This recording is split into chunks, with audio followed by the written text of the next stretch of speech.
కలియుగ ప్రత్యక్ష దైవం ఆ వెంకటేశ్వరుని చూడ్డానికి చాలాసార్లు తిరుపతి వెళ్ళుంటాం. ఈసారి వెళ్ళినప్పుడు ఆ శ్రీనివాసుని తల్లి అయిన వకులామాత ఆలయాన్ని సందర్శించండి. ఆ శ్రీనివాసుని పెళ్లి జరిపించడానికే వకులామాతగా జన్మనెత్తిన పుణ్యమూర్తి. నమస్తే అండి, ఇది వకులామాత ఆలయం. మనం చంద్రగిరి పోర్టు చూసుకొని మనం వకులామాతను దర్శించుకుందామని చెప్పుకున్నాం కదండి. ఈ మాతే శ్రీనివాసుని తల్లి.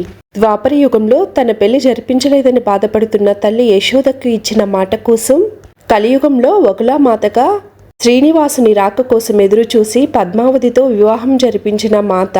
ఈ ఆలయం తిరుమలకి 5 కిలోమీటర్ల దూరంలో పేరూరు కొండపై ఉందండి. చాలా విశాలమైన ప్రాంగణంలో.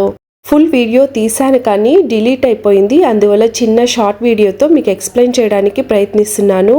ఈసారి తిరుమల వెళ్ళినప్పుడు ఖచ్చితంగా వకులామాతను సందర్శించండి.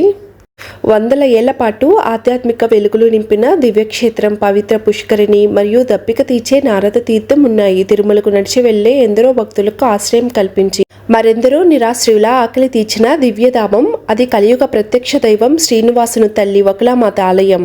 ఈ ఆలయంలో గంట కొడితేనే తిరుమలలోనే కన్నబిడ్డకు నైవేద్యం పెట్టేవారని ప్రతీది. ఈ ఆలయంలో అమ్మవారి రూపు 7 కొండల వైపు తిరిగి కన్నబిడ్డను చూస్తూ ఉంటుందండి.